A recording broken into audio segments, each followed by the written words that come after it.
Ahora, así que ahora vamos a ir viendo, vamos a tomar tiempo. Y bien, primero vamos a comenzar con las generalidades del sistema cardíaco. A mí me gusta mucho este tema de todo lo que es cardio, la verdad. Creo que aún no está decidido, pero quizás me dedique a eso. Pero para comenzar, igual que nos comenzaron a nosotros, nos explicaron en anatomía, recuerden que el corazón no es así, no es como estábamos acostumbrados en el colegio, para nada. No es el corazoncito con los deditos, aunque se toma la forma, ¿no?, de esas 4 cavidades que tenemos. El corazón es como lo tenemos en la foto de acá. Las 4 cavidades que ya mencioné, ¿no? Las 2 aurículas, 2 ventrículos y todos los vasos que tiene y muchos más que ahí no se ven, ¿no? Bueno, generalidades, miocardiocitos o cardiomiocitos, ¿no? Que es un músculo estriado, cardíaco, ¿no? Tenemos 2 tipos de músculos estriados, el esquelético y el cardíaco. El esquelético es voluntario o involuntario, dependiendo, ¿no?, de qué zona, pero el cardíaco es totalmente involuntario, ¿no? No podemos controlar cuándo va a latir o cuándo no, a menos que veamos a esa persona que queremos, ahí va a aumentar, ¿no? Eso sería la parte voluntaria, por así decirlo. Bueno, luego, banda miocárdica en doble hélice. ¿A qué me refiero con esto? La conformación del músculo que tiene el corazón comienza desde la parte de atrás, comienza abrazando las aurículas, es la primera hélice, por así decirlo, y luego baja para los ventrículos y también abraza los ventrículos. Esto ayuda para que, para que funcionen las 2 aurículas juntas y los 2 ventrículos juntos y todo que funcione a la vez. Esa es la función de la banda miocárdica, ¿no? Justo tenía una foto, pero de la nada desapareció del PPT. Pero bueno, al final, si no, lo voy a colocar, de la banda miocárdica en doble hélice. Es la conformación del músculo. Es importante saber eso para saber cómo funciona, digamos, cómo se da la contracción en el músculo cardíaco, ¿no? Y la relajación también. Luego, como dije, músculo involuntario. La unidad funcional, importante, el sarcómero, y te vamos a explicar súper rápido porque tampoco es mucho el tema, pero el sarcómero es la unidad funcional, ¿no? Luego tenemos a los discos intercalares. Bueno, antes de tocar los discos intercalares, si hacemos un zoom dentro del músculo, digamos, en la parte... Voy a poner mi puntero láser mejor. Ahí está. Claro, en cualquier parte del músculo cardíaco, si hacemos un zoom, vamos a tener esta vista. Bien, primero que tenemos 2 vistas. Esta vista que tienen acá, que es la longitudinal, y otra vista que es transversal, ¿no? Longitudinal, o sea, se refiere a que simplemente si seguimos las fibras miocárdicas, vamos a poderlo encontrar así como ramificadas, siempre nos han dicho, ¿no? Como pantaloncitos, yo le digo. Entonces, así lo vamos a encontrar en una vista longitudinal. En cambio, si tuviéramos en una vista transversal, simplemente veríamos, pues, como cortadas, ¿no?, esas fibras y se verían, pues, redondeadas con ya los núcleos centrales. Acá los núcleos no son centrales. En cambio, en la longitudinal sí se verían centrales. Bien, esas serían las 2 vistas. Ahora sí tocamos el tema de discos intercalares. Los discos intercalares son todas estas líneas que vemos, ¿no?, que también se le dicen escaleras que van bajando, y eso va a contener los desmosomas que van a hacer la unión entre cada cardiomiocito, y el otro va a ser los gap junctions, que ya es más sobre el potencial eléctrico, ¿no? Esto lo que va a hacer es, transferir ese impulso o potencial eléctrico, ese impulso eléctrico cardíaco, y 2, de que esa transferencia no sea, ok, yo comienzo por acá, la transfiero por aquí, luego comienzo por aquí, luego en medio, no, sino que trabaje una sola, ¿no? Todos se comunican y comparten de una, y van avanzando así poco a poco, ¿no? Y esa es la función de estos gap junctions. Y bueno, luego también tocándolo un poco, aunque seguramente quizás ya lo han visto en otro tema, bueno, las propiedades cardíacas, lo puse rápido ahí, el automatismo, que también se dice cronotropismo, que es, bueno, que cada célula pueda generar su propio potencial eléctrico, la conductividad del corazón, que también se le dice dromotropismo, ¿no?, que es que pueda propagar ese impulso que está generando, digamos, iniciando, digamos, en el nodo, ¿no?, ya en la parte eléctrica, ¿no?, en el nodo sinauricular, lo puede crear, lo puede transmitir, que es la conductividad, la excitabilidad, que también llama vasotropismo, que es la capacidad de responder a ese impulso que está llegando, ¿no? Otra célula lejana puede responder a ese impulso que está bajando, bajando, bajando, responde y también va bueno, generar su potencial y va también a impulsarlo, ¿no?, a propagarlo. La contractilidad primero, bueno, que es el inotropismo, y la refractariedad, que es el lucitropismo, que pues es, claro, que también tiene sus momentos, y te vamos a ver, relativo y absoluto, de descanso, ¿no? También. Esas son las generalidades que tenemos que saber del corazón, ¿no? Como les dije, un poco tocando lo que es el sarcómero, un poco sus discos, sus líneas, etcétera. Solo voy a tocarlo así superficialmente, ¿no?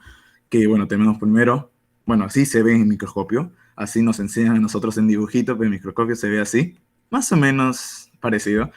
La línea, bueno, primero vamos a comenzar por las bandas, la banda I, que es la parte clarita, más o menos todo esto, y dentro de la banda I vamos a encontrar la línea Z, que es la negrita, luego viene una zona más oscura, que es la banda A, que sería todo desde aquí más o menos, que deja de ser claro hasta por acá más o menos, pero aunque acá quizás no se ve tan bonito como nos enseñan, pero esta parte que es un poco más clara sería la banda H, que es la del medio, ¿no? Entonces ya tenemos la banda I con sus líneas Z, que son lo que marca el límite entre un sarcómero y otro. Tendríamos la banda A, que es más oscura, y la banda H, y en medio, justamente medio, la línea M, ¿no? Y todo esto sería la unidad funcional que le dije de sarcómero, ¿no? Pero como no es tema, no vamos a tocarlo mucho el día de hoy, pero ya vamos a comenzar con lo que sería el potencial. Entonces, para potencial primero tenemos que saber nuestro sistema eléctrico, ¿no? No sinoauricular o sinusal, bueno, las haces internodales, bueno, acá se va también uno a la aurícula izquierda, el nodo auriculoventricular y Purkinje, etcétera, hace His y Purkinje, perdón. Entonces, siempre cuando nos enseña potencial eléctrico, hay dos tipos de potenciales, ¿no? El rápido y el lento. Esa es la siguiente foto, me parece acá. Bueno, antes de, ya sí, rápido y lento, ¿no? Donde tendríamos este rápido con 4 fases y la lenta que se saltea uno de estas fases, digamos, ¿no? Pasa de la 0 a la 3 y bueno, termina en la 4 un poco, ¿no? A veces no hay mucha presencia de la 4, pero sí, más o menos. ¿Y cuándo veríamos esto? Y por eso era la foto anterior. En el haz de Purkinje es exactamente tal cual la rápida, ¿no? Tal cual el potencial rápido.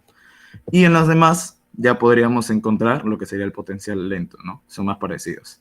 Entonces tendríamos, ahora sí vamos a esta foto, la rápida, que también se le dice dependiente de sodio, y la lenta, que es la dependiente de calcio.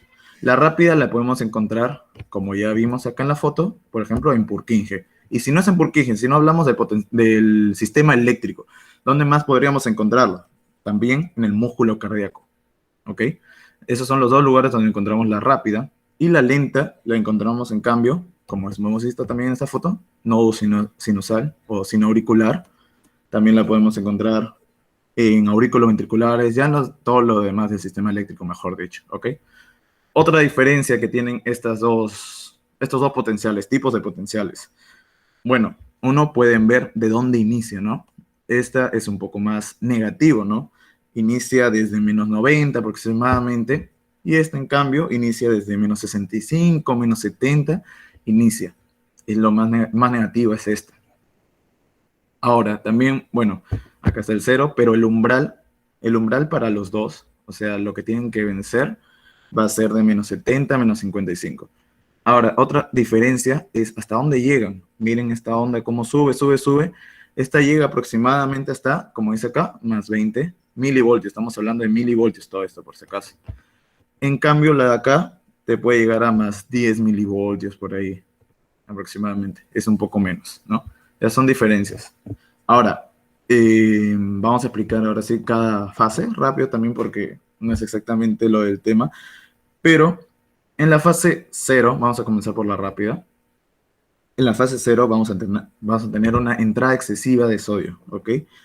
Una entrada excesiva de sodio que se le llama la despolarización, una despolarización rápida, ¿no?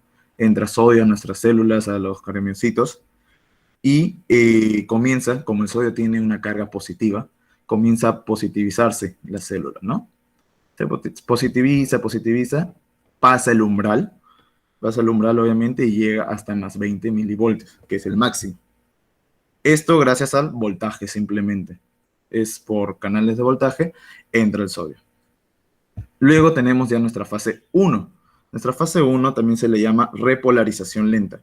En la repolarización lenta lo que va a ocurrir, ya entró el sodio, ok, entonces la célula está bien positiva, ahora va a salir potasio.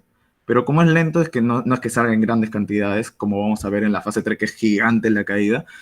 En la fase 1 sale un poco de potasio, por el canal de Ito, se le conoce por donde sale potasio. Ahorita, bueno, hay una foto también acá que he agregado para ir viéndolo. Acá, miren, ¿no? Entra sodio, fase 0, y fase 1 sale de potasio, expulsión de potasio. Luego tenemos la fase 2, llamada también la de meseta o la de contracción, donde es gracias a, bueno, dos canales. Uno que es el tipo L y otro que es el intercambiador de sodio y potasio. ¿Qué hace este intercambiador? 3 de sodio por 2 de potasio. No necesariamente saca 3 de sodio por 2 y entran 2 de potasio. Puede ser también al revés. Entran 2 de sodio y, bueno, perdón, al revés. Salen 2 de sodio y entra 2 de calcio, perdón. Es un intercambiador simplemente. No tiene que ser de un lado para el otro, sino que puede ser de ambos lados, me refiero, ¿no? Y el otro que es el tipo L. La cosa es de que en este caso, lo que pasa para que se dé la meseta es que entra calcio, ¿no? Entonces, ya tenemos que sodio entró, perdón. Se hizo positiva la célula. Salió potasio, quita un poco de cargas positivas. Entonces, por eso comienza a caer, ¿no? Entra calcio y se mantiene, porque como va perdiendo potasio a la vez, pero entra calcio, se va manteniendo, se mantiene y se da la meseta. Esa es la razón por la cual se da la meseta. Y luego ya tenemos la fase 3, acá se ve más bonito, ¿no? Cómo cae totalmente. ¿A qué se debe esto? Tenemos 3 canales ahí que tampoco es que sean, digamos, nombres muy raros o muy importantes también, pero son canales de potasio simplemente, que está el canal de potasio K, el canal de potasio R, S, y tenemos el canal de potasio 1 también. Son canales por donde sale potasio simplemente para que salga mucho más rápido, ¿no? Vimos en la fase 1 que salió, pero poquito, y en la fase 3 sale un montón de potasio, y esa es la razón por la cual cae el potencial. Y luego ya tenemos la fase 4, que, bueno, ya es de refractariedad. Ahorita vamos a ver justamente los tiempos, los periodos refractarios. Pero, bueno, tenemos el canal KIR y la bomba sodio-potasio, que hace que, más que todo, que se estabilice esto, ¿no? Luego de este sub y baja, se estabilice y espere otro impulso, ¿no? Eso es en el caso de la rápida. En el caso de la lenta, es debido, como dije, dependiente de calcio. Primero tenemos en la fase 0 un canal L de calcio, donde comienza a aumentar, aumentar, aumentar hasta 10 milivoltios. Luego tenemos el canal IK de potasio, ¿no? Donde comienza a bajar, a perder cargas. Y acá importante, si bien acá dice fase 4, normalmente lo vemos como acá. No vemos como una refractariedad, sino que de frente comienza otro impulso. ¿Y por qué? Porque este recordemos que es digamos, son de los nodos. Entonces, al ser de los nodos, no puede parar ese impulso. Entonces tenemos el canal IF. Ese sí es importante.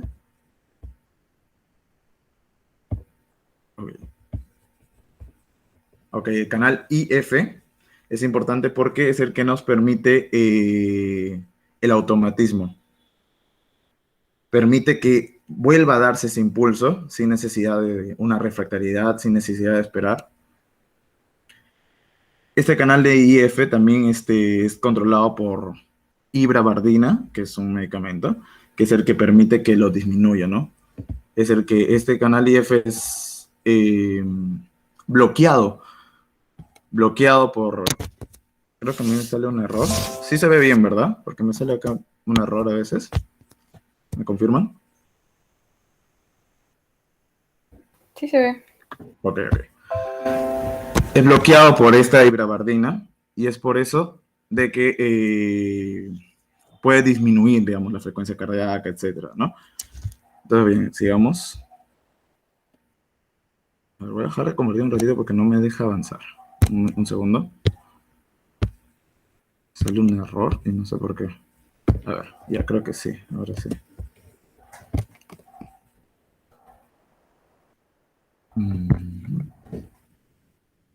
Un segundo.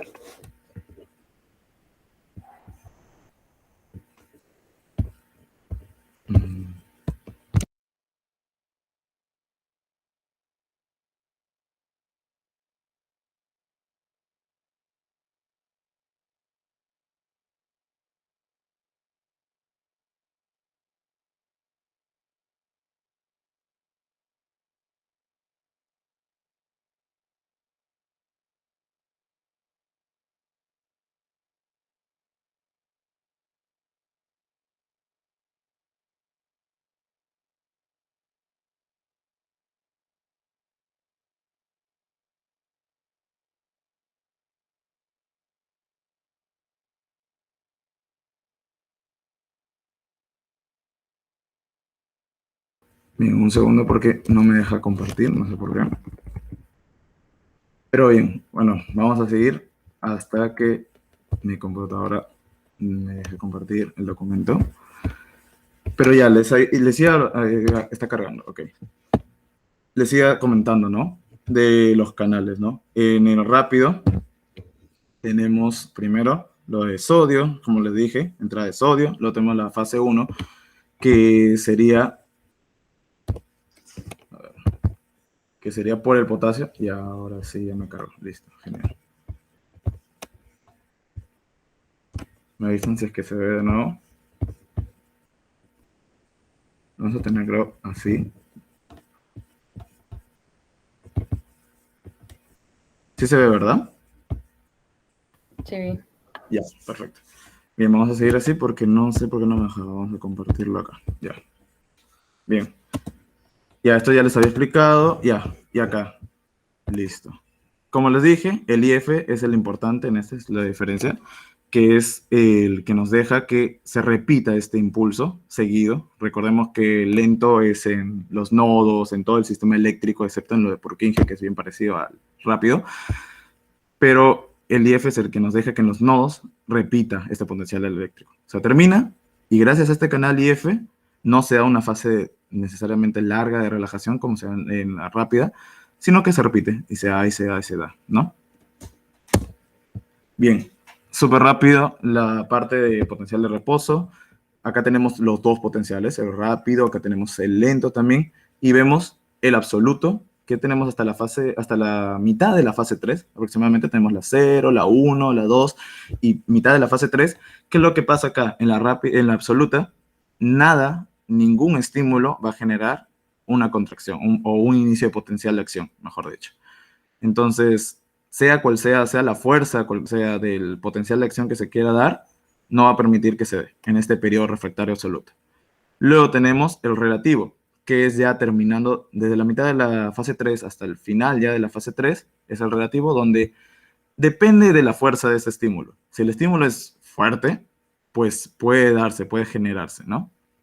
Si es lo suficientemente importante, puede generarse otro impulso. Y luego tenemos el supranormal, que ahí sí responde a cualquier estímulo capaz de producir un potencial, lo va a producir, que es la fase ya 4, ¿no? Que simplemente ahí está esperando un impulso y va a reaccionar. Entonces tenemos estas tres fases, ¿no? Acá la podríamos aplicar, ¿no? Hasta la mitad de la 3, la fase absoluta, hasta terminar la 3, la relativa, y la 4 sería ya la supranormal, ¿no? Igual acá en la lenta, también hasta la mitad de la 3, terminar la 3 y luego, bueno, en este caso siempre va a seguir, ¿no? Ahora, súper rápido también, lo de liberación de calcio, inducida de calcio es importante para saber cómo es que se da esta contracción, ¿no? Entonces, tenemos que ver nuestro túbulo T que tenemos ahí en los miocardiocitos, por ahí, por los discos intercalares se encuentran. Esos túbulos T son los que nos van a permitir y vamos a poder ver bien claro cómo es que se da la contracción por calcio, ¿no? Entonces, en cualquiera de las etapas donde entra el calcio, vamos a ver esto, ¿no? Donde al comienzo tenemos estas diferentes, primero vamos a ver esta parte de acá, donde tenemos el intercambiador que ya les había dicho, sodio-calcio, donde va a entrar calcio, pero no entra lo suficientemente de calcio, entra creo que un 15, como dice acá, 15 a 20% de calcio útil, y no es lo suficiente para generar que nuestro corazón lata o que se contraiga lo necesario, ¿no? Que es el canal tipo L. Entonces, lo que va a pasar es de que también tenemos otros canales, que es el DHRP, ¿ok? Estos van a activar a este otro, que es el RYR, que es el R-anodina. Estos están siempre unidos, están unidos, la verdad. Acá salen flechitas, la verdad es que están unidos, estos dos. Entonces, siente que hay calcio, activa el RIR, que está en el retículo sarcoplásmico, y hace que el calcio que hay dentro, que hay un montón de calcio ahí, sí, salga. Y comienza a salir, comienza a salir, comienza a salir. Entonces, tenemos 15 a 20% del calcio que entró por nuestro intercambiador, sodio y calcio, o el tipo L, y tenemos todo el calcio que salió de acá del retículo sarcoplásmico. Estos van al sarcómero y generan la contracción, ¿ok? Y cuando termina, ¿cómo es que se vuelve a meter? tenemos, digamos, dos formas, ¿no? Primero por el cerca, que lo tenemos acá, que está junto a fosfolambán. Trabajan juntos y meten de nuevo al retículo sarcoplásmico, meten de nuevo el calcio cuando termina la contracción. Meten y, por ejemplo, ahí está la calcecoestrina, que es el que, como dice, secuestra el calcio, lo agarra el calcio, se lo guarda, y la sarcolumenina, que también que se encuentra en el lumen del retículo sarcoplásmico y guarda el calcio, ¿no? O si no, también por afuera tenemos otros intercambiadores, como vemos acá, ¿no? Intercambiador sodio-potasio, sodio-calcio, perdón. Tenemos la bomba de calcio y esas hacen que se vaya, ¿no? Y esas son las dos formas, bueno, dos formas por las que entra y dos formas por las que sale, ¿no? Por cerca y fosfolambán y por las bombas que se encuentran afuera. Más o menos para que entiendan cómo es que se da la contracción, cómo es que llega el calcio a nuestras células y cómo es que se va, ¿no? Bueno, quería dar 5 minutos, pero creo que no sé si, o bueno, vamos a dar un tiempo por si alguien tiene una pregunta, si quieren que explique mejor una parte. Recién vamos a iniciar, exactamente quería, o sea, explicarles cómo era que se da todo esto antes de iniciar ya con todo ciclo cardíaco para que puedan entender bien. No sé si tienen, no, vamos a dar 5 minutos, vamos a dar un par de minutos si es que tienen alguna pregunta, o si no, para que tomen un poco de agua. También a mí, yo justamente estaba desayunando. Entonces, si tienen alguna pregunta, pueden hacerla. Si no, podemos seguir. Vamos a dar un minuto más.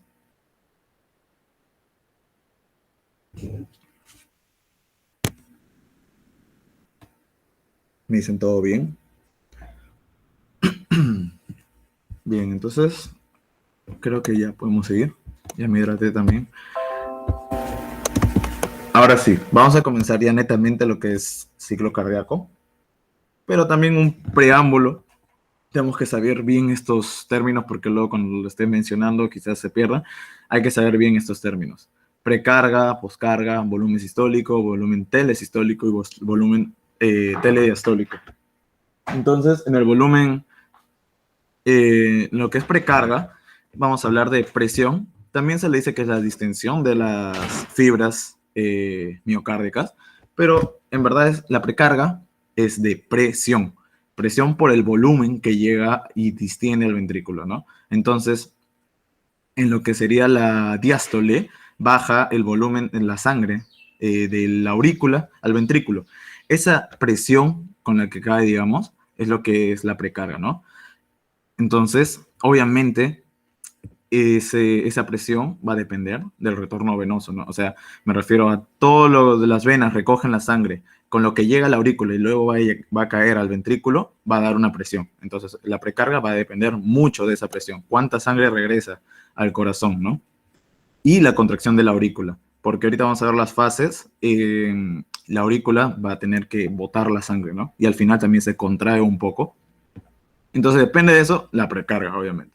La poscarga, en cambio, si la precarga estamos hablando antes de que, digamos, la sangre bote, la sangre, que el corazón eyecte la sangre o la bote, la poscarga vamos a hablar de luego qué es lo que pasa para que pueda botar la sangre, ¿no? Entonces, es importante que es la presión en contra. Si una es a favor, la precarga, digamos, es a favor, que es lo que nos va a dar la sangre, la poscarga impide que un poco que salga la sangre, ¿no? Que eyecte la sangre. Es una presión en contra de la eyección de la sangre.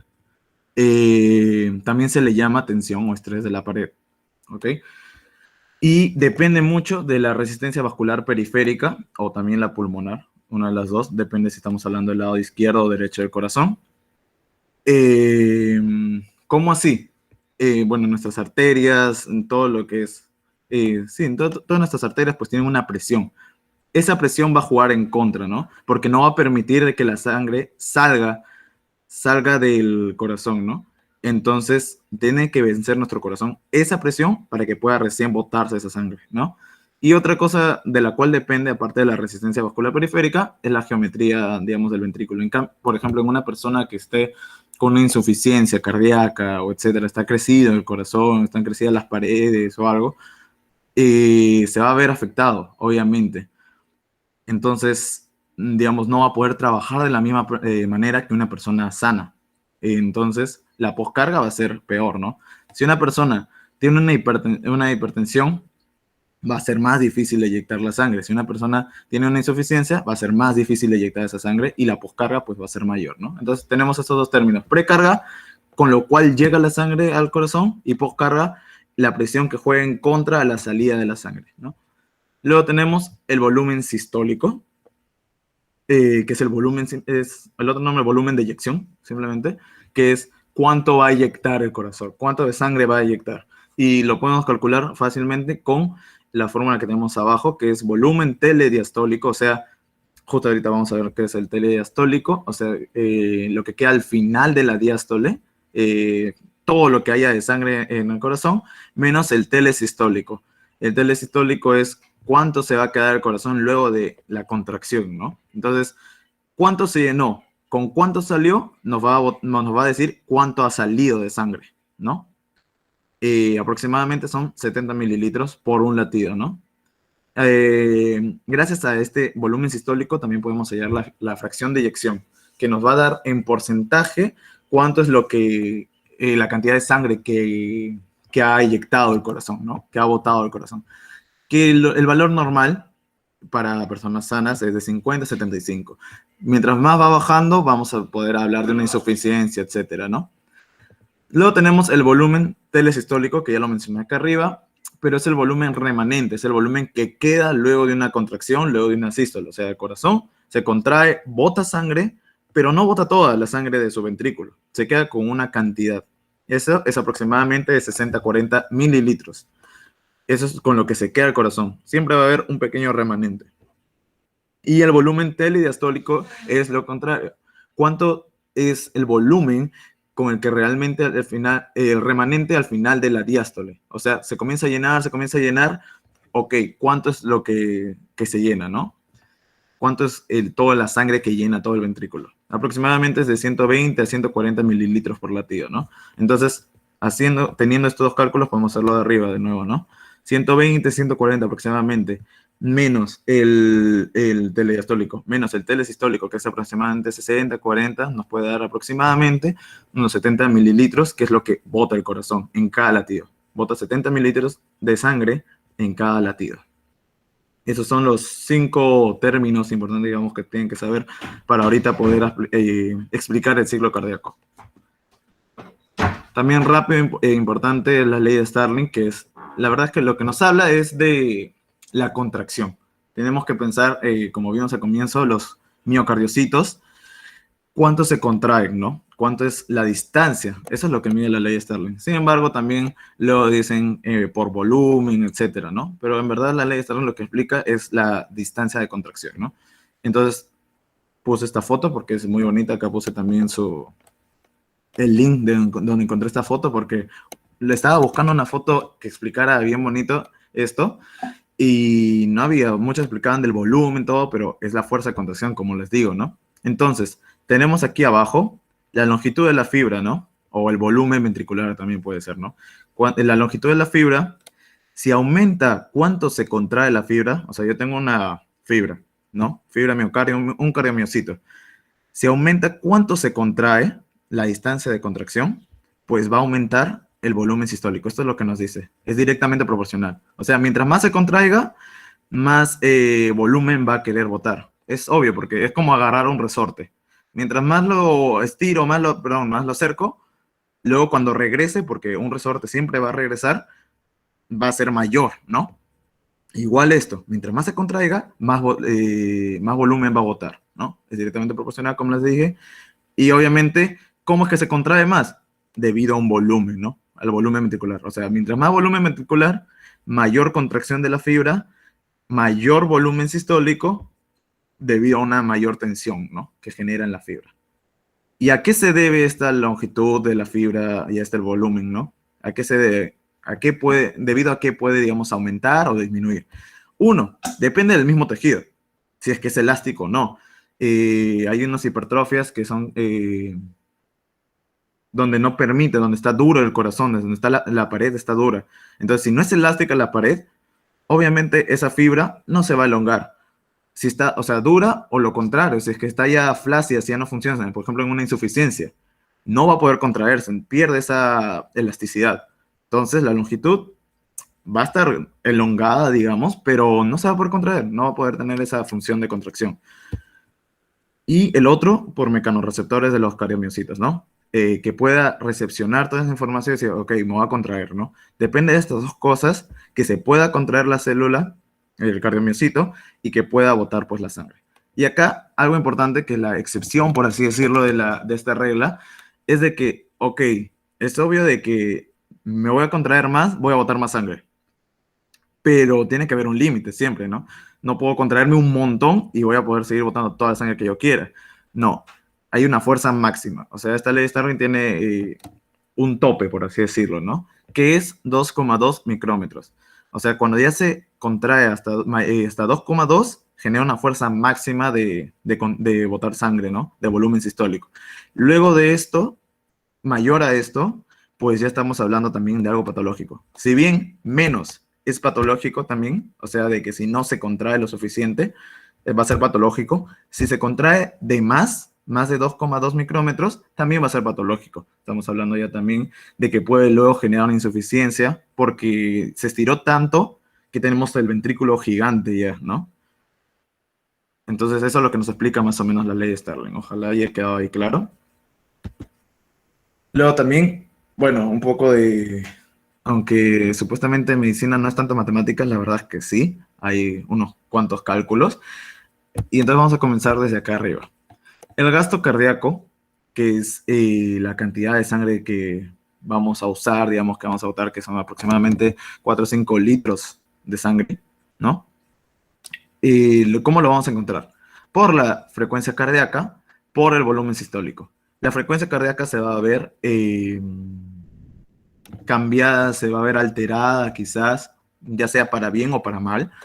Depende del sistema nervioso parasimpático, que es el que lo estimula, el que aumenta la frecuencia cardíaca, o el simpático, que hace lo contrario, que le inhibe la frecuencia cardíaca, que la disminuye. Otros podemos usar también adrena o noradrenalina, que pueden aumentar la frecuencia cardíaca, o en el caso del ejercicio. En el caso del ejercicio, y los que habrán llevado Respi, me acuerdo que cuando llevamos Respi, nos hicieron hacer ejercicio y medir nuestra frecuencia cardíaca en reposo y en el ejercicio. Y cómo iba cambiando. Y por lo menos en mi caso, cuando inicié y cuando terminé, yo inicié con un reposo de casi 80 por ahí, y luego en reposo ya tenía algo de casi 70, 76 por ahí. Iba disminuyendo. Entonces, en personas cuando más ejercitan, su frecuencia cardíaca en reposo es menor. ¿Ok? Entonces el ejercicio también altera la frecuencia cardíaca. Entonces tenemos gasto cardíaco igual la frecuencia cardíaca por volumen sistólico. Volumen sistólico ya lo mencioné, que es el volumen que se inyecta, el volumen verdadero, que es el que botamos, ¿no? Pero, y como les dije, ¿cómo llamamos el volumen sistólico? Es el volumen telediastólico, o sea, el volumen que el corazón, el ventrículo recepciona, toda la sangre que recepciona, menos el volumen telesistólico, que es el volumen que se queda el corazón, ¿no? Y luego de una sístole, lo que se queda. Entonces, la resta de estos dos, o sea, el todo menos lo que quedó al final, podemos hallar lo que botó, ¿no? Lo que se perdió, por así decirlo, o lo que mandó afuera, a la periferia, ¿no?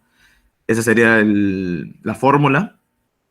Y el volumen telediastólico, ¿de quién va a depender? Bueno, de la ley de Frank Starling, ¿no? Que es la que hemos visto antes. Depende de la contracción, ¿no? Del volumen que recibe y de la precarga, obviamente, como ya mencioné, del retorno venoso. El retorno venoso es que aumenta la precarga y en la precarga va a aumentar, obviamente, el volumen telediastólico. ¿Y el volumen telesistólico de quién depende? De la postcarga. Eh, o sea, ¿cuánto va a quedar de sangre en el ventrículo luego de una eyección? Eso depende de la poscarga. Si la poscarga es mayor, pues no va a poder salir tanta sangre. Como ya había mencionado, la poscarga es la fuerza en contra, ¿no? Entonces, si es más fuerte, digamos, es mayor la fuerza en contra, no va a salir tanta sangre, no va a permitir salir tanta sangre del corazón, ¿no? Entonces, el volumen telesistólico va a ser dependiente de esta poscarga. Y la poscarga, como le dije, es de la resistencia vascular periférica, que la podemos medir con nuestra presión arterial o la presión arterial media, y acá tenemos la pequeña formulita que muchas veces nos preguntan, los que estén llevando semio les van a preguntar a cada rato que hay en la presión media. Esta es la formulita, ¿no? Perdón, la presión sistólica más 2 veces la presión diastólica entre 3 nos va a dar la presión arterial media. Entonces, bueno, acá dejé otro entretiempo. No sé si tengo una pregunta por ahí o si quedó claro o quieren que repita algo. Porque ahora sí vamos a comenzar con todos los grafiquitos. Es importante entender esta parte para luego poder hablar de, por ejemplo, telediastólico, telesistólico sin problema, sin que se pierdan. Entonces, me dicen si todo está claro.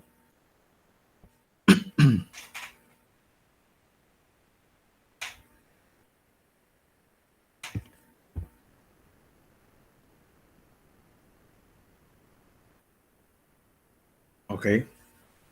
Parece que todavía no han volado. O ya volaron, ya se perdieron. Una de las dos cosas.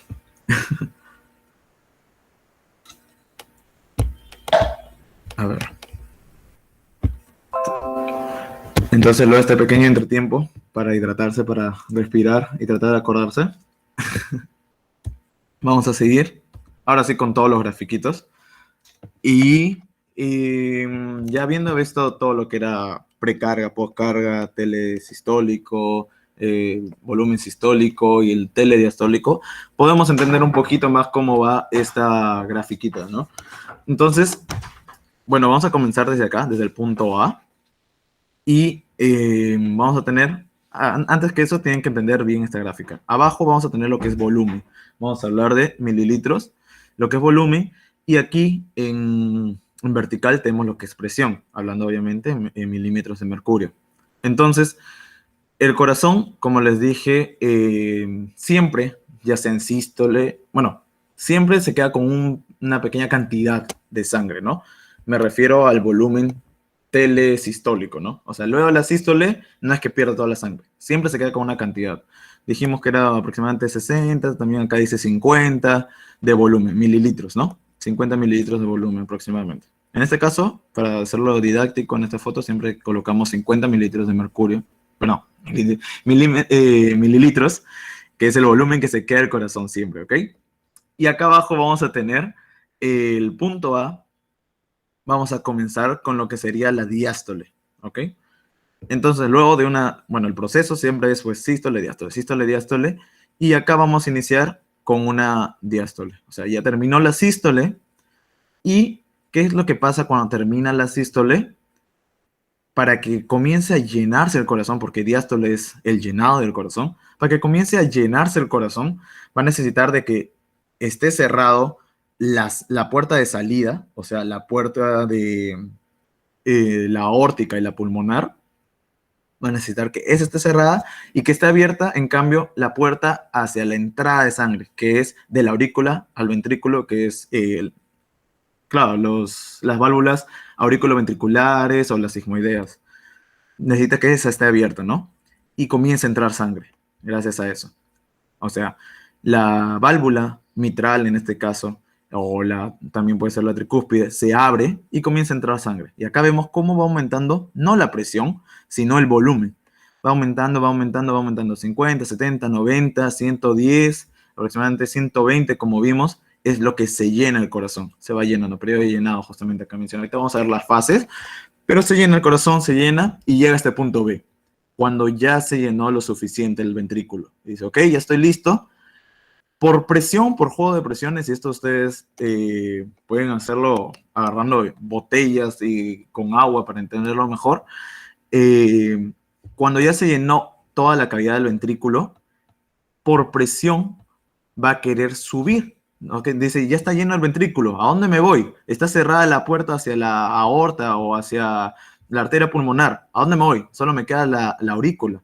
Entonces va a querer regresar, por presión simplemente, va a querer regresar a la aurícula.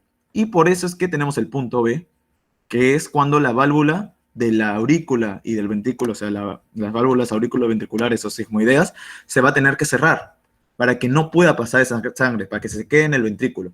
Y ahí es donde tenemos uno de los ruidos. Ahorita vamos a explicar los ruidos, dónde podemos escucharlos, etcétera.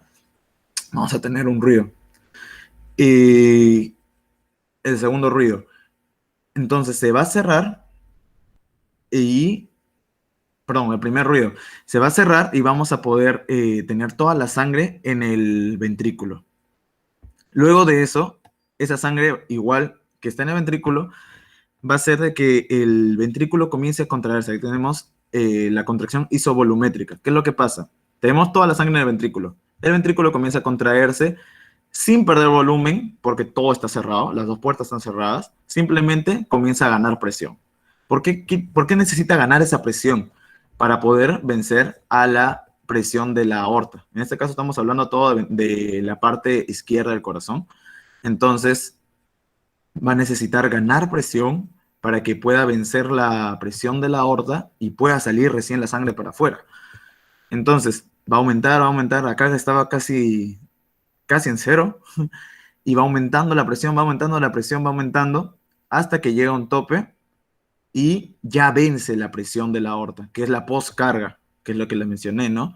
Que es la presión en contra. Cuando vence esa presión en contra, que es la postcarga, las válvulas semilunares, que es la aórtica o la pulmonar, se van a abrir. Dice, ok, ya, me ganaste. Me abro y dejo que salga toda la sangre, ¿no? Y ahí tenemos el periodo de eyección.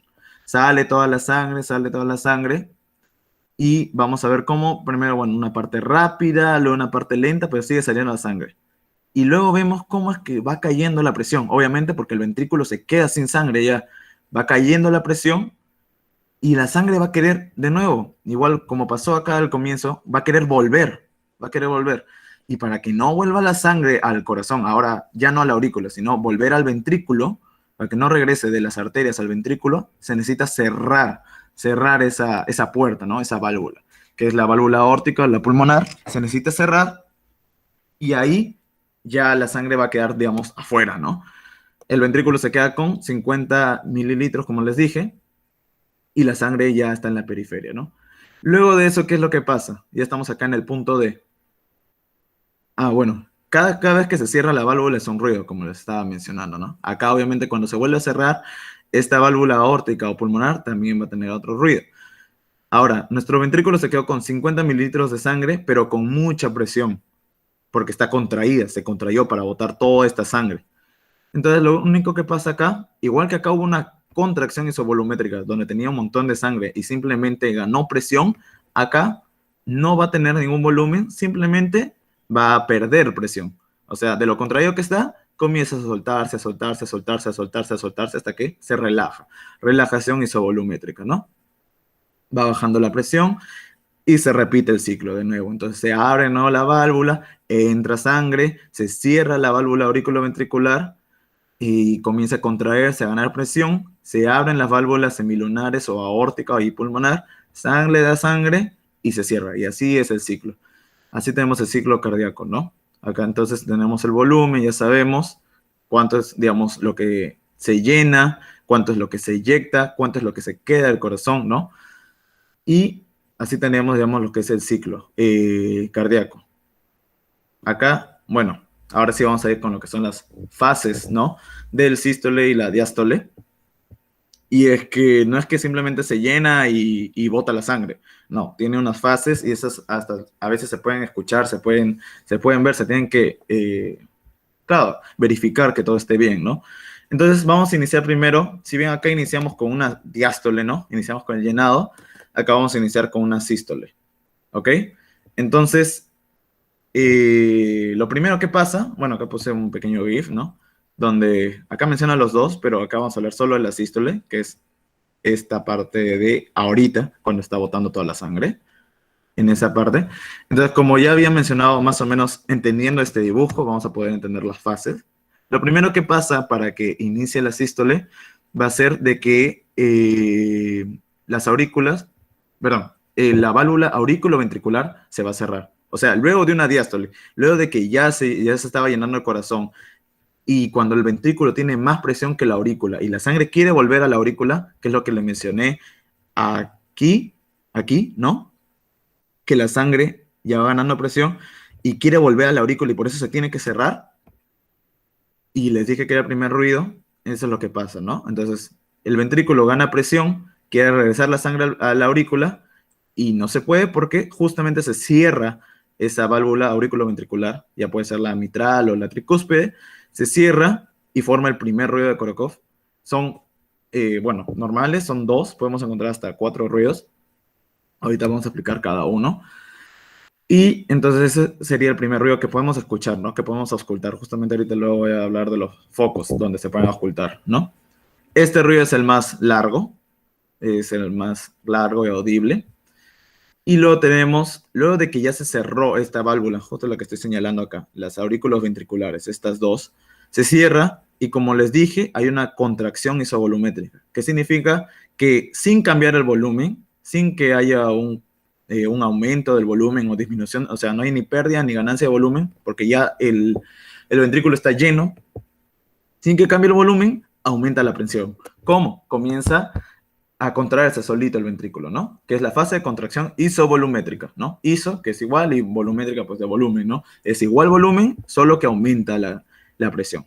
Aumenta la presión hasta que le gana a las válvulas semilunares o aórtica y pulmonar, y estas se abren, porque les gana, se abren. Y comienza la fase de eyección, que es la sístole en sí, ¿no?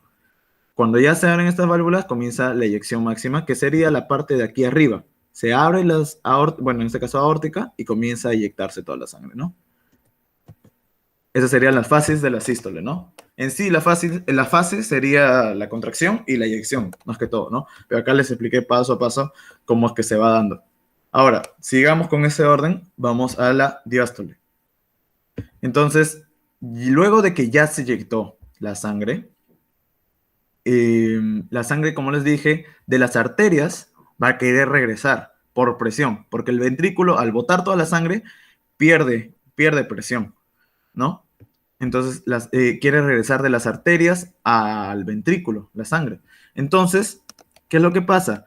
Necesita que otra vez se cierre otra puerta. Ahora las semilunares, que son la aórtica o la pulmonar. Ese sería el segundo ruido. Cada vez que se cierra una puerta es el primer o el segundo ruido, ¿no? En este caso sería el segundo. Cuando son las semilunares, cuando se cierran, va a ser el segundo ruido de Korokov, que lo podemos escuchar desdoblado. Podemos escuchar primero la aórtica, luego la pulmonar. Entonces, no es que el corazón suena como siempre nos hecho pum pum, no, sino que suena pum pum pum, ¿no? Como 3 ruidos, por así decirlo. Pero no es que sean 3 ruidos, sino que es el segundo, que es desdoblado. Primero siempre escuchamos el aórtico, luego el pulmonar. Y ese sería el segundo ruido. Esos dos serían, digamos, el segundo ruido, que es simplemente 2 que están desdoblados y que son el cierre de estas válvulas semilunares para que la sangre no regrese de las arterias a los ventrículos. Luego de eso, cuando ya el ventrículo ya perdió sangre, se queda con 50 mililitros de sangre aproximadamente, lo que les dije, y en este dibujo sería esta parte de acá, se cierra, necesita relajarse, ¿no? Está bien contraída, necesita relajarse. Y esa es la fase de relajación isovolumétrica. Como el anterior era contracción isovolumétrica, esta es relajación isovolumétrica. ¿Por qué? Porque ni pierde ni gana sangre, se queda con sus 50 mililitros, pero se relaja, pierde presión. Antes ganaba presión, ahora pierde presión, se relaja, se va abriendo, esperando a un llenado, ¿no? De la aurícula. Entonces, ¿qué es lo que pasa cuando pierde presión? Ahora la aurícula es la que más presión tiene, porque en todo este tiempo la aurícula se ha ido recargando, ha ido llenándose. Entonces, la aurícula ahora tiene más presión que el ventrículo. Se abre esa puerta de la aurícula al ventrículo, que son las válvulas sigmoideas o las válvulas auriculoventriculares. Y cuando se abre, igual que cuando ustedes agarran una manguera, ponen su dedo y luego lo sueltan, sale la sangre a chorros, ¿no? Igual pasa acá, ¿no? Abres esa puerta y la sangre cae por gravedad, por fuerza, por presión, por todo, cae de la aurícula al ventrículo. Ahí se puede dar un tercer ruido. No necesariamente es patológico. En cambio, el cuarto ruido, que ahorita lo vamos a ver, sí siempre es patológico, pero este tercer ruido no necesariamente es patológico. En niños o en adultos jóvenes, sanos, puede escucharse, la verdad, que es la fase de llenado rápido. ¿Qué es lo que les digo, no? Pongan un dedo en una manguera con agua y la presión del agua, cuando tú sacas el dedo, va a salir con una presión esa agua, ¿no? Entonces ustedes ponen un balde, ¿no? Y sueltan, sacan el dedo de esa manguera. Cuando caiga esa sangre al balde, cuando choque, bueno, el agua, mejor dicho, ¿no? Esa agua al balde, cuando choque, va a hacer un ruido, ¿no? Entonces, ese sería el ruido, el tercer ruido, ¿no? Una fase de llenado rápido. Cuando la sangre cae rápidamente hacia el ventrículo y esa sangre, en este caso, choca con las paredes del ventrículo, ahí hace un pequeño ruido, que sería el tercero, ¿no? Luego de que ya se llenó rápidamente, se sigue llenando, pero con mucha más lentitud, que es la fase de diástasis o llenado lento, que simplemente sigue cayendo, sigue llenándose el ventrículo, pero ya no con la misma fuerza que antes, obviamente. Y luego de eso, ya tendríamos la última fase, que es la fase de sístole o de contracción, pero sístole no me refiero del ventrículo, sino de la aurícula. ¿Por qué? Porque la aurícula todavía tiene un poco de sangre que darle al ventrículo, entonces se contrae, y esa contracción da otro ruido, que es el cuarto ruido, pero ese sí no debería escucharse, ese sí es patológico si es que se escucha. Entonces se contrae la aurícula y bota lo último de sangre, se lo da al ventrículo antes de que se cierren esas puertas auriculoventriculares, y se termina con esto la diástole. Se termina de llenar el ventrículo. Y entonces tenemos ya todas las fases completas, ¿no? De la sístole y de la diástole. Bueno, acá puse algunas causas. Bueno, primero la fotito, que son los focos, ¿no? Tenemos los focos aórtico, el foco pulmonar, foco tricúspide y el mitral. Y bueno, entre medio del pulmonar y el tricúspide podemos encontrar el espacio, tercer espacio, ¿no? Donde, bueno, para los que estén llevando anatomía, quizás, ¿no? El aórtico sería segundo espacio intercostal, igual que el pulmonar, solo que uno está en la línea parasternal derecha y la otra en línea parasternal izquierda. El tricuspidio está igual que el mitral, está en quinto espacio intercostal. Y los dos están, bueno, una en parasternal izquierda y la otra en línea media clavicular, que sería el mitral. Y el tercer espacio está entre el segundo y el cuarto, ¿no? Digamos, son los focos donde podríamos escuchar los ruidos. Ahora, para el primer ruido, como les dije aquí, era el cierre de las válvulas auriculoventriculares. Entonces, lo vamos a poder escuchar mucho mejor en el mitral. Todo el lado izquierdo se va a escuchar mucho más fuerte, todo lo que es los ruidos, los volúmenes, todo va a ser más al lado izquierdo, porque es el que carga más presión. Entonces, en el caso del primer ruido, lo podríamos escuchar en el mitral. Luego, el segundo ruido, como ya les expliqué acá, para que se acuerden, es el cierre de las válvulas semilunares, ¿no? Ya, las semilunares, que es la aórtico y la pulmonar. Entonces, la vamos a poder escuchar en la pulmonar, ¿no? Acá más arribita, donde ya estarían las arterias, digamos, las grandes arterias, ahí podríamos escuchar. Y el tercer ruido, la escucharíamos en el tricuspidio. Ahí podríamos escuchar el tricuspidio. Ahora vamos a ver cuándo es patológico, cuándo podría escucharse o más fuerte, o etcétera, ¿no? Entonces, primero tenemos causas de que el primer ruido, o sea, del cierre de las válvulas auriculoventriculares, cuando se va a dar la sístole, causas de que estén aumentados ese ruido. Por ejemplo, en una estenosis de las válvulas auriculoventriculares, obviamente, porque el primer ruido es por estas válvulas, ¿no? Entonces, en la estenosis, cuando hablo de estenosis, hay siempre dos enfermedades, estenosis e insuficiencia. Cuando hablo de estenosis, significa que no cierra bien esa válvula, no cierra totalmente. Y cuando hablo de insuficiencia, es cuando la sangre, perdón, no, la estenosis es que no se abre bien esa válvula, y la insuficiencia es cuando no se cierra bien. O sea, la estenosis no se abre lo suficiente y es mucho más difícil la salida de la sangre, ¿no? Tienes que hacer más presión, obviamente mayor ruido, y la insuficiencia va a ser cuando no cierra totalmente y la sangre puede volver. No termina de cerrarse y la sangre puede volver por ese huequito que queda de la válvula abierta, ¿no? Entonces, causa de aumento del primer ruido por una estenosis de la válvula auriculoventricular, mucho mejor se escucha de la válvula mitral, ¿no? Porque dije que es más presión y todo, ¿no? En el caso del segundo ruido, les dije que el segundo ruido era desdoblado. Tenía primero el aórtico y luego el pulmonar. Son los dos ruidos que se dan. Entonces, ¿cuándo se va a ver que el segundo ruido no está desdoblado, sino que se escucha uno solo? Por ejemplo, en una atresia o una estenosis de las válvulas, pero ya no las auriculoventriculares, sino las semilunares, hablando de la aórtica o la pulmonar.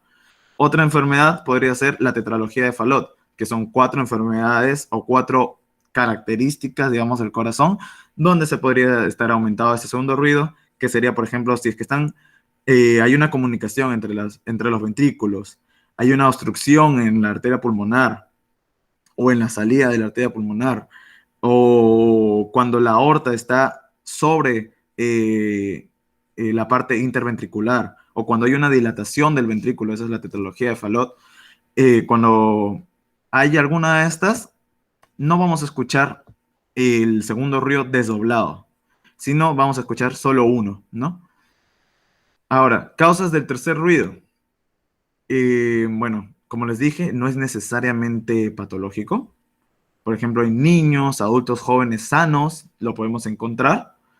Puede ser, no es tampoco que sea en el 100% de casos, obviamente, pero se puede encontrar y no habría problema. Pero donde sí puede significar un problema es cuando hay una insuficiencia de válvula auriculoventricular, ¿no? Ya no estenosis, como en el caso del primer ruido, sino del tercer ruido.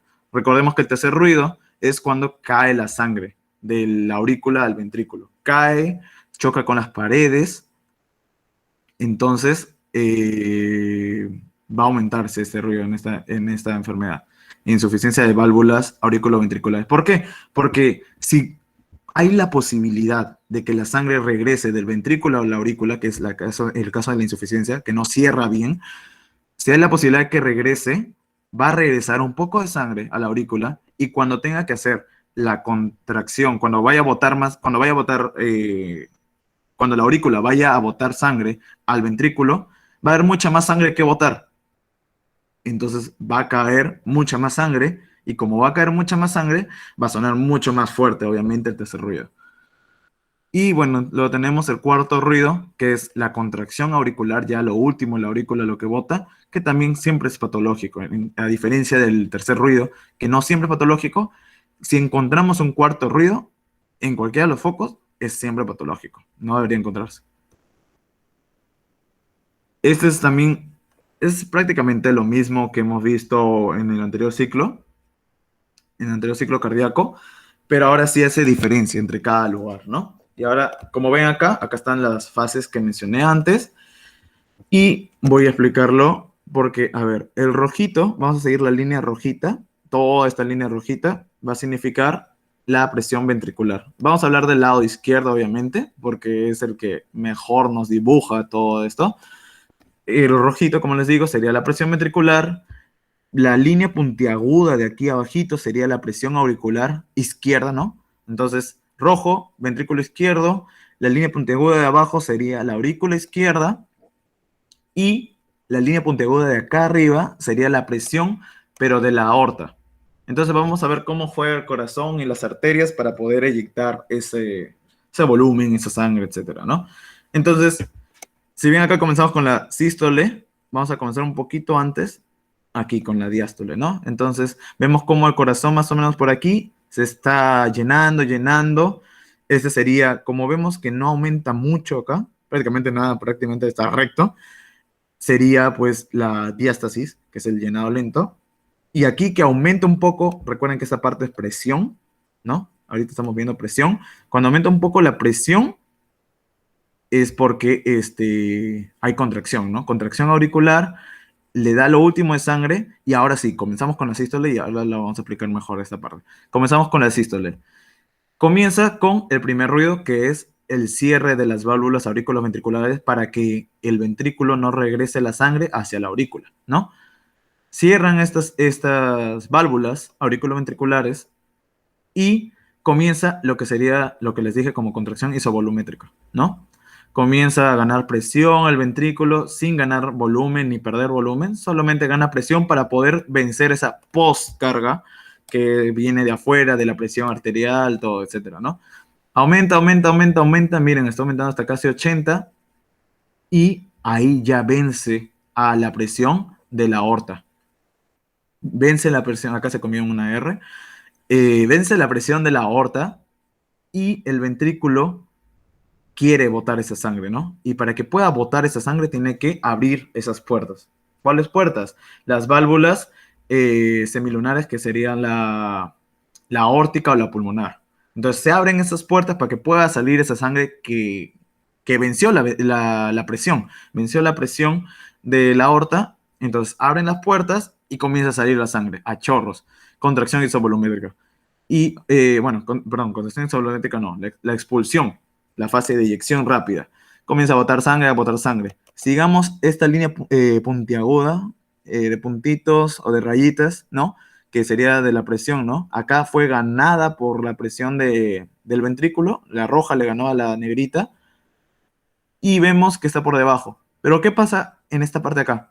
Acá se invirtió. Ya la presión de la aorta no es mayor que la del ventrículo, sino al revés. La aorta termina siendo mayor que la del ventrículo. Entonces, por juego de presiones, la sangre que está en la aorta va a querer regresar al ventrículo. Va a querer regresar al ventrículo y es por eso que se da este punto de acá, que está la flecha acá, que es el cierre de las válvulas aórticas. Cuando la sangre quiere volver al ventrículo, de la aorta al ventrículo, tiene que cerrarse esas puertas para que no regrese esa sangre. Y obviamente cuando se cierra la puerta, lo hacen con tal fuerza que generan el segundo ruido, ¿no? Que se escucha desdoblado, como les dije. Y entonces, cuando se cierran estas válvulas, el ventrículo ya está todavía contraído y necesita relajarse para poder prepararse a llenarse de nuevo. Y comienza a perder presión, solito. No gana volumen ni nada, simplemente comienza a dilatarse, por así decirlo, y comienza la parte de relajación isovolumétrica, ¿no? Que ya lo habíamos visto, se relaja, pierde presión, y comienza ahora la diástole. ¿Cómo da el inicio de la diástole? Se abren las válvulas aurículo-ventriculares que comunican la aurícula con el ventrículo y bota toda la sangre, ¿no? Bota toda la sangre. Otra vez contracción auricular y ya estaría lo que sería el llenado. Ahora, aquí quería explicar en esta parte por qué es que, digamos, la aorta aumentó la presión, acá se cerraron, pero por qué es que hay un piquito, por qué no siguió acá bonita la gráfica por aquí y seguía por abajo, por qué es que acá sube de nuevo para luego bajar. Lo que pasa es de que, si bien la sangre no pudo volver de la aorta o de las arterias al ventrículo, sí intentó volver. Y ahorita la sangre se encuentra en este punto, la sangre se encuentra a puertas del ventrículo. Se cerró la puerta, le cerraban la puerta en la cara, como cuando llego tarde a las clases, te cerraban la puerta en la cara y se quedó ahí plasmada la sangre, pero necesita una fuerza que no se la va a dar ventrículo porque el ventrículo ya no tiene fuerza, está perdiendo presión, no se la va a dar ventrículo, pero necesita una presión, una fuerza que le ayude a botar esa sangre de nuevo para afuera, ¿no? ¿Y quién lo hace? La misma aorta. Ahí en la parte, digamos, inicial, en la puertita ahí entre el ventrículo y la aorta, se va a generar un aumento de presión para que pueda salir esta sangre de ahí y le lleve al cuerpo, ¿no?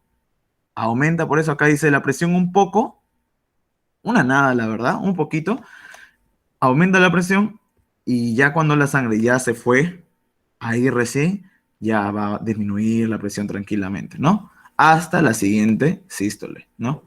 Entonces, bueno, ya tendríamos más o menos, ¿no? ¿Cómo sería acá el cierre de aurículos ventriculares?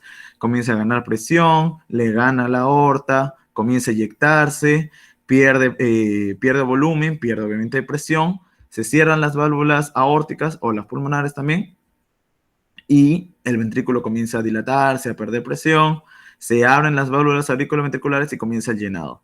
De nuevo, contracción auricular y de nuevo lo mismo y lo mismo y lo mismo y se repite. Ahorita vamos a explicar en otra foto donde se ve mucho más de cerca cómo sería la presión aquí abajo, en la aurícula, ¿no? Aquí tenemos, por ejemplo, acá, bueno, me hicieron un spoiler, dice A, C, V, acá hay otros dos más letras que vamos a ver, pero bueno, vamos a seguir aquí abajito. Obviamente, bueno, el volumen ventricular se puede hacer por razonar un poco, ¿no? Obviamente en una contracción auricular, que significa este aumento de aquí, una contracción auricular, va a aumentar el volumen del ventrículo. Aumenta el volumen del ventrículo hasta que ya está listo. Acá sería que ya está listo el ventrículo.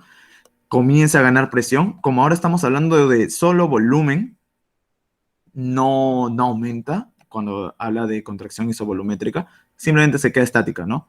El volumen se queda estático porque gana presión sin cambiar el volumen. Eso es cuando les decía isovolumétrico, significa esto, mira, aumento la presión, pero no aumento el volumen, mi volumen, ¿no?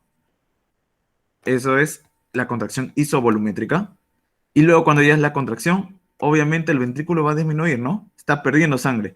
Va a disminuir su volumen y va a aumentar de nuevo cuando estemos hablando de una diástole. Va a aumentar el volumen, de nuevo, contracción, me quedo estático y lo disminuyo por una contracción, una sístole, ¿no? Y así es el volumen ventricular. También haciendo este dibujo, podemos aplicar muy bien lo que es nuestro EKG, ¿no? Tendríamos la onda P, el QRS y la onda T, ¿no? Y podemos ver exactamente, y me acuerdo que me parece que, no sé si este lado de acá arriba o también creo que de EKG también vino alguna pregunta donde explicaban, ¿no? Más o menos tienes que saber en qué punto, ¿no? El pico de la R, ¿no? Con qué fase, digamos, se da, ¿no? Y tienes que ver, ok, es que se han cerrado y comienza ya, por ejemplo, la diástole también, en qué etapa se da del EKG, ¿no? Y podemos ver, por ejemplo, acá la P, cómo estamos dentro de la diástole todavía, ¿no? Antes de la contracción, ¿no? O sea, se da la P, que es contracción, pero recién la podemos ver en juego de presiones un poquito después, ¿no? Aquí, ¿no? Primero se da el impulso, luego se da la contracción, luego tenemos el QRS para que se dé la expulsión y ya dentro de la expulsión podemos ver la T, la onda T, ¿no? Tenemos que bien poder entender cada uno de estos dibujitos. Y abajo, como ya lo había explicado antes, los 3 ruidos, bueno, 4 ruidos, la verdad, que sería el primero, aquí con el cierre de las válvulas auriculoventriculares para poder generar la sístole. El segundo ruido, con el cierre de las válvulas aórticas o las semilunares, aórtica y pulmonar. Luego, que está desdoblado, una vez más repito. El tercer ruido, que sería en el llenado rápido, cuando cae la sangre al ventrículo y ese choque de la sangre con las paredes del ventrículo genera el tercer ruido. Y el cuarto ruido, que acá ya no lo han dibujado, la verdad, pero sería más o menos acá en el sístole auricular, cuando la aurícula se contrae, hace una sístole, como dice su nombre, sístole auricular, se contrae para botar lo último de sangre. Lo último de sangre sería el cuarto ruido. Entonces tendríamos los 4 ruidos, ya tenemos la presión de la aorta, la presión del ventrículo, ahorita voy a explicar la presión de la aurícula, el volumen del ventrículo, ya lo expliqué, y el EKG también, ¿no? Y acá.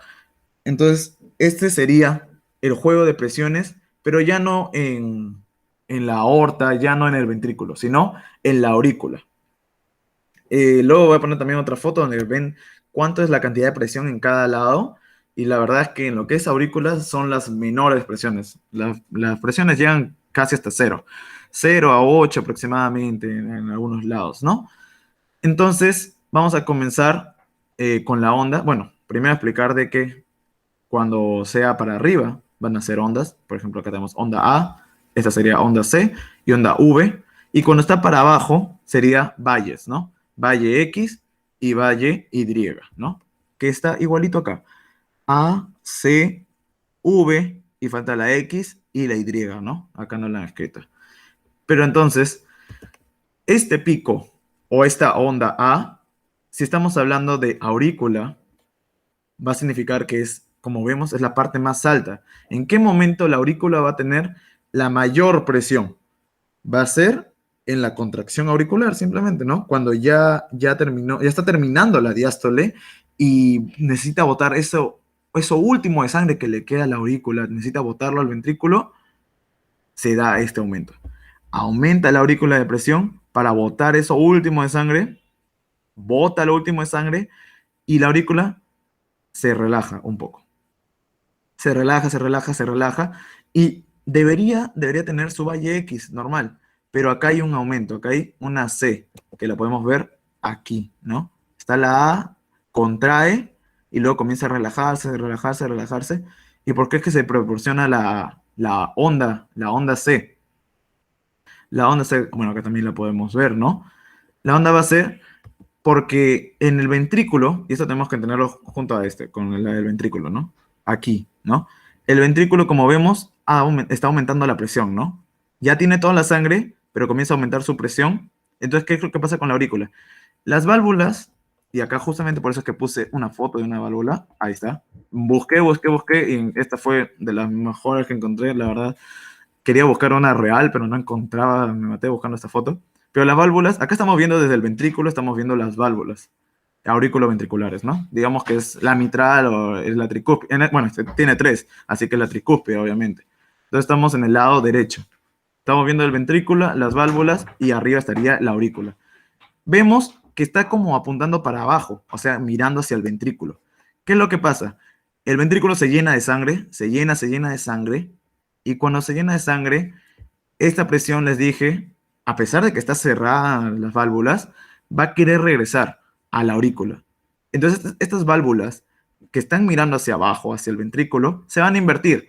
Y en vez de mirar hacia abajo, van a mirar hacia arriba, hacia la aurícula. Se van a voltear, por así decirlo. No se van a abrir, porque si se abren va a ser patológico, sino que se van a voltear simplemente. Y eso sería la onda C. ¿Por qué? Porque hay un aumento en la presión, ¿no? La sangre que quiere regresar a la aurícula hace que las válvulas se volteen, ¿no? Y hagan una pequeña presión. Es una nada, la verdad, pero es una presión en la aurícula. La aurícula ya estaba relajada, ya había botado toda su sangre, y viene el ventrículo e intenta regresar la sangre, ¿no? Y eso sería la onda C, ¿no? Tenemos la onda, entonces, para repetir, que es cuando se contrae la aurícula, bota toda su sangre, se comienza a relajar, está tranquila, viene el ventrículo cargoso y voltea las válvulas para tratar de meter de nuevo la sangre en la aurícula. Se voltean estas valvas o válvulas y aumenta un poco la presión en la aurícula, pero no pasa nada porque la aurícula está tranquila, está relajada y sigue relajándose con el valle X. Tenemos el valle X, se relaja, se relaja, se relaja, y aquí desde este punto que comienza a aumentar la presión es porque simplemente la aurícula comienza a llenarse. Se llena, se llena, se llena, se llena, se llena, que sería la onda V hasta su tope. Cuando llega a este tope, comienza lo que sería la fase de llenado rápido. O sea, que se abren estas puertas. Justamente estas válvulas se abren y bota toda su sangre. Y de nuevo, a la hora de botar toda su sangre, se relaja, ¿no? Y forma el valle Y, ¿no? La podemos ver de nuevo aquí. Entonces, contracción, el ventrículo cargoso hace voltear las válvulas y por eso aparece la onda C. Se relaja la aurícula, se relaja, se relaja, se relaja, que sería el valle X. De nuevo, bueno, se relaja y aumenta luego, perdón, se comienza a llenar, a llenar, a llenar la aurícula. Aparece el valle V, que es, perdón, el valle V no, la onda V, cuando ya tiene un montón de sangre, se abren estas válvulas auriculoventriculares y bota sangre, que sería el último valle, el valle Y, ¿no? Y así explicaríamos cómo es la presión en la aurícula. Ya hemos explicado entonces en la aurícula, en el ventrículo, en la aorta, en el EKG y, bueno, los ruidos, ¿no? Los ruidos de Korokov. Ya le expliqué el primero, el segundo, el tercero y el cuarto que no aparece acá, que serían las sístoles. Y ya para terminar, estos serían, bueno, como les dije, las presiones, ¿no? En los ventrículos siempre va a haber mucha más presión que en las aurículas, es donde juega más presión, y ni qué hablar de la aorta, ¿no? Es la que ya tendría mucha más presión. Entonces, comenzamos con la aurícula de 0 a 8, 0 cuando está totalmente relajada, 8 cuando ya está un poco aumentado y tiene que hacer la contracción auricular, bota toda la sangre, el ventrículo derecho puede estar hasta de 15 a 30, aquí ya hablamos de sístole y diástole, ¿no? Entonces, de 15 a 30 en lo que sería la sístole y en la diástole de 0 a 8, que es lo que cae, ¿no? De la aurícula. Y aumenta, ¿no? Su contracción. En la contracción llegaría a esta cantidad de milímetros de mercurio y lo botaría a la arteria pulmonar, que también más o menos sería de 15 a 30, obviamente, porque es lo que les da el ventrículo, o de 4 a 12 en caso de diástole, ¿no? Cuando está relajado, por así decirlo. Y luego vamos al lado izquierdo, que puede estar de 1 a 10 milímetros de mercurio, bota la sangre. Cuando se contrae sería de 1 a 10, lo máximo. Y en el ventrículo tendríamos también sístole y diástole de 100 a 140, si es que no es patológico, obviamente, si es hipertenso, va a estar por los aires esa presión, y de 3 a 12 en lo que sería la diástole, cuando está relajada. Entonces, cuando se contrae isovolumétricamente el ventrículo, comienza a aumentar hasta 100 a 140, como digo, y luego va a inyectar la sangre. Y ya esta es la presión que conocemos, que es la que siempre medimos, bueno, de la aorta y de todas las arterias periféricas, ¿no? De 100 a 40, de 60 90 aproximadamente. Casi siempre lo normal, 120, 80 siempre dicen, ¿no? Pero este es su rango, ¿no? 100 a 140 y 60 90, que es la presión en las arterias, ¿no? Y ese sería el juego de presiones, ¿no? De las aurículas, de los ventrículos. Ya hemos explicado bien lo que es el ciclo, y con eso ya podríamos dar por finalizada la sesión de hoy. No sé si hay preguntas, si es que han volado. Voy a dejar de compartir, a ver. Listo. No sé si del mismo ciclo cardíaco o no sé, alguna parte antes que estaba hablando del sarcómero, del potencial eléctrico, alguna pregunta, o está todo claro, ¿no? También no sean malos con sus dudas. Si no, ya estaríamos dando por terminada la clase.